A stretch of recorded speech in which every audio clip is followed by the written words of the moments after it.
everyone, Brandon here from Gearist, and today we are taking a look at the NOVABLAST 3 TR, the trail version from Asics. Before we get into today's review, please don't forget to like, follow, share, subscribe, click the notification bell so you can see all of those things which we are putting out there, including our new series called What the Friday. What the Friday, where we take a look at some really kind of, let's say, offbeat, over-the-top, expensive, all of those things gear that you're probably never going to buy, but it's fun to look at it and laugh. Enough of that for right now. Let's get into talking about this bad boy. You know, finding a trail running shoe that brings a lot of that road shoe pop, it's kind of tricky sometimes, but being that this is a direct takeoff of the Asics NOVABLAST without the TR, the NOVABLAST 3, they've really done a good job of finding that sweet spot here, and all doing it without a carbon plate that is in the midfoot of some of those more poppy road shoes. While this certainly is a trail shoe, it does not shy away from those transitional surfaces, from dirt roads into a little bit of pavement even. Without any further ado, let's get into talking about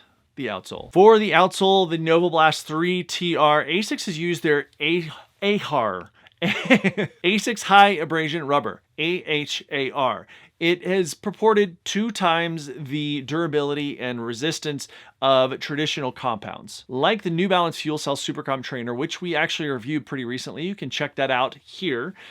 This is a shoe that kind of has a void through the middle of the midsole there. Also, like that shoe, the rubber and the lugs in this case are then laid out kind of around the perimeter of the main body of the shoe, with this central section right up here under the metatarsal heads for abrasion resistance in that area. There are flex grooves built into the outsole. We can see those right here for some additional flexibility in that area. Those grooves are primarily in the front half of the shoe, actually only in the front half of that shoe, although there are obviously spaces in between the lugs down here. And the lug depth itself is 4 millimeters. While the Asics NOVABLAST 3 without the TR is built really for road specific use, this doesn't shy away from roads. Quite frankly, these are flatter lugs, and I'll get into that a little bit more in a second, but they really lend themselves to that kind of a surface. Would I use it on roads all the time? Certainly not.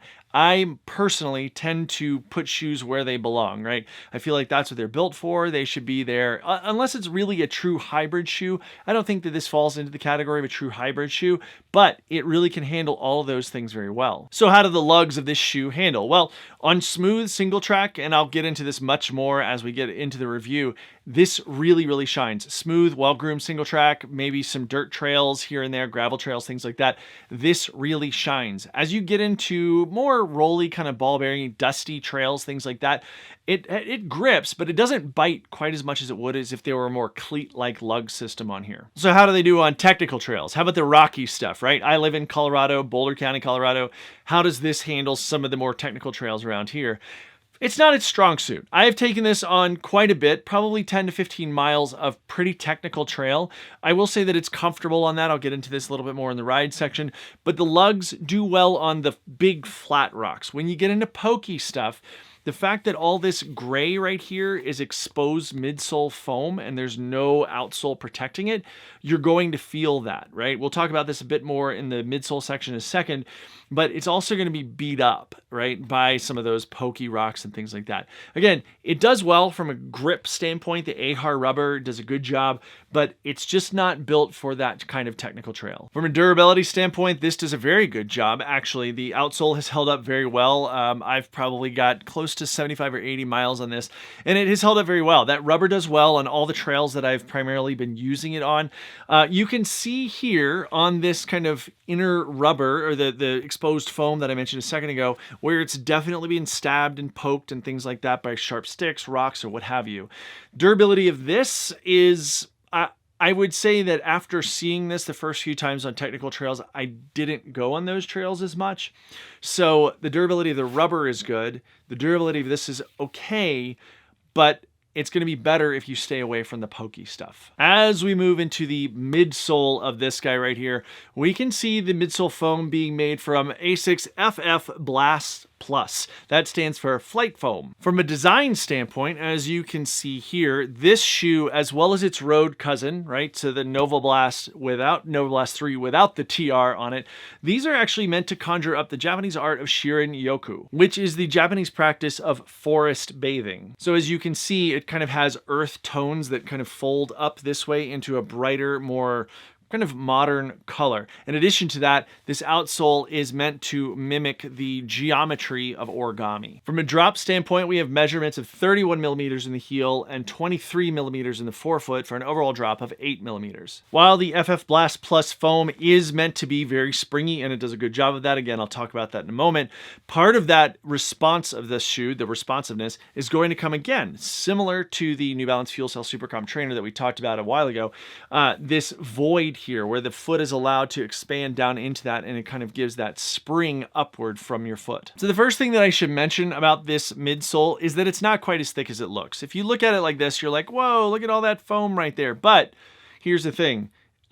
All of this comes up around the sides of the heel, right? So the actual foot probably sits down closer to this line here as opposed to up here. So it has a bit of an optical illusion, simultaneously adding a little bit more in lateral stability, giving the shoe much more confidence when you're going around any sort of turns. Also interesting about the midsole of this is that there's no midsole plate of any sort. That includes a rock plate, by the way. So it actually has quite a bit more spring and pop and even a little bit of rigidity in places that you would expect to find in a shoe that has like a Pebax plate or carbon fiber plate or something like that. Not nearly that rigid, but it does kind of have a lot of responsiveness relative to just a purely foam shoe. Now about that lack of a rock plate, here's the thing. As I mentioned, and as I will mention again, this is made for mainly those smooth groom trails. So a rock plate is probably not necessary. Again, you've got this exposed foam on the underside of the outsole and then kind of up into the midsole. Rock plate isn't really in this shoe's wheelhouse for obvious reasons. And as I mentioned earlier, this void here through the outsole and into the midsole, this does provide a good deal of springiness, which we'll talk about more in the ride section. But if you're planning on having this for your daily driver trail shoe, if you have mixed trails, like I live in Boulder County, Colorado, we have everything from smooth groom single track to very, very hyper technical trails that we might be on. And this is probably not going to be that shoe. As we move into the upper of this guy, we find a jacquard mesh right here. And by the way, we're going to be doing a piece on jacquard because we say jacquard mesh all the time. It's actually named for somebody for whom the jacquard loom was made. There are no seams on the upper of this shoe, save for kind of where these attachments happen up here, and then right back here at the back of the heel where the whole thing kind of comes together. There is an internal mesh gusset that is only partial, by the way. It's kind of like right here where my fingers are. It doesn't extend all the way down into the forefoot, and it doesn't come back too terribly far. It basically attaches to the sides of the tongue, which you can probably see right there. The tongue itself is made from the same material, a more open mesh than the jacquard mesh, a little bit more stretch, a little bit more cush as that internal sleeve there. And that mesh attaches to the tongue that we have here, which actually uses what they are calling a wing construction. Now what this is meant to do is this gap right here, if you can see right there, is meant to go around the tibialis anterior tendon, which is that part that protrudes if you are standing and you pull your toes up toward your knee, that piece that kind of comes forward there. This is meant to lock around that and really keep the tongue movement from happening. Through the throat, we actually have a doubled up. You can see this red part under the gray part there. That's actually adding additional stability to the lacing there, which is really going to create, if you're going around a lot of turns and things like that, it's going to add a little bit more kind of like stiffness to the lacing. And the final thing that I will mention as we move back here into the collar, right to the rear foot around that ankle there, there's quite a bit of padding right there. In addition to this, the foam that comes up around the sides, there's rigidity through the heel cup itself, as well as a lot of foam back here. From a design standpoint, I tend toward louder colors myself, to be very honest, when I'm looking at shoes, but that's just kind of a personal preference thing. I don't really care that much. This, I will say, it's kind of this cool, like elegant, speedy looking thing. So that Shirin-yoku thing that Asics is going for there is really quite nice. The mesh itself doesn't really have any stretch.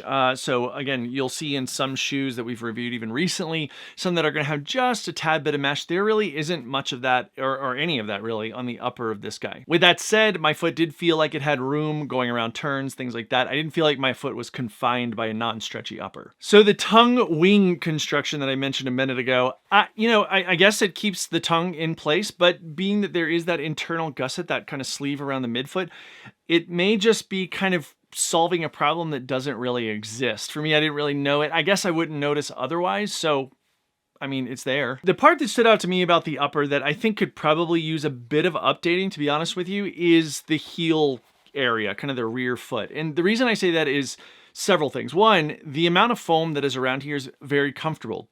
That said, there's enough foam there that it could easily be cut down, probably by like half.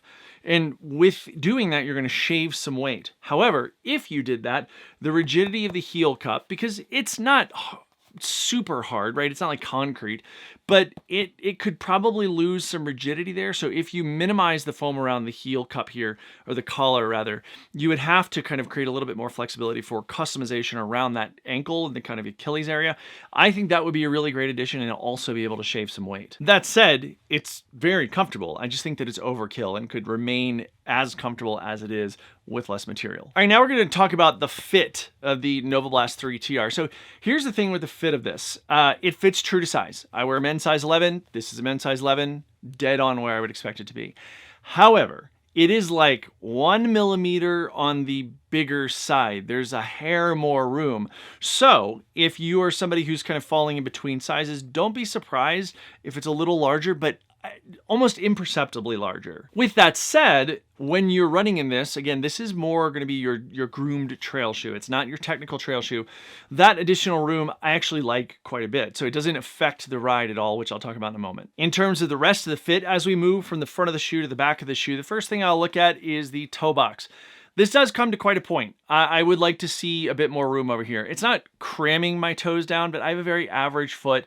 I like some toe splay. This could come to a little bit less of a point. I say that about a lot of shoes, and the point is a little bit more pronounced. You can actually even see it more on the outsole shape here. So the transition from the forefoot into the midfoot there, the internal sleeve, which is actually quite loose, that gusset area, it gives more of a hug than I was anticipating. I think it's probably kind of a placebo effect, but it really makes you feel that much more secure within the body of the shoe while running. This also can prevent really hammering down on those laces. Now, I'm not somebody who likes to hammer down laces, so if you are somebody, this might prevent that, which is going to again cut off blood flow, things like that. The final couple things is that rear of the foot. I do think this heel cup is possibly overbuilt. Again, very, very comfortable.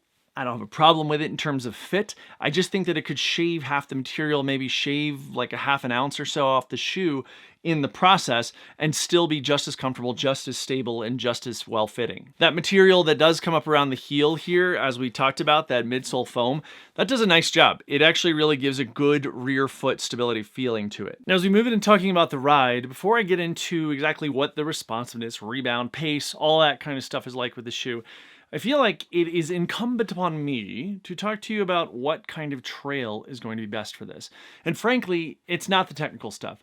This, I actually found as one of my go-to shoes for that really smooth, groomed, single track, what have you, gravel paths, dirt roads, things like that. When it came to technical stuff, as I mentioned a couple of times now in this review, the bottom here, this gets kind of beat up. That's number one. So you're not going to feel protection a ton, especially if you get on really, really rocky and pokey things, right? So it's roots, things like that. You're definitely going to feel that. There's no rock plate in addition to that. On top of that, these are kind of flat lugs, right? So they're not super like cleat-like really bitey lugs like you might find on a Speed Cross or something from Salomon, right? So this is something that's going to be really catering to that smooth kind of terrain. Now, on those smoother trails, I actually have one that's quite close to my home that is one of my go-to trails. It's a 5-mile loop. It really gives me kind of uphill, downhill. There's some windy stuff. It gives me like a good amount of kind of comparative terrain in the smooth category that's not super technical. This is one of those shoes that I have loved on that trail. It gets me out there, gets me moving quickly. I really enjoy the way that it feels on that. It's nice and responsive, poppy ride, especially for something that doesn't have that midsole plate that I've been talking about.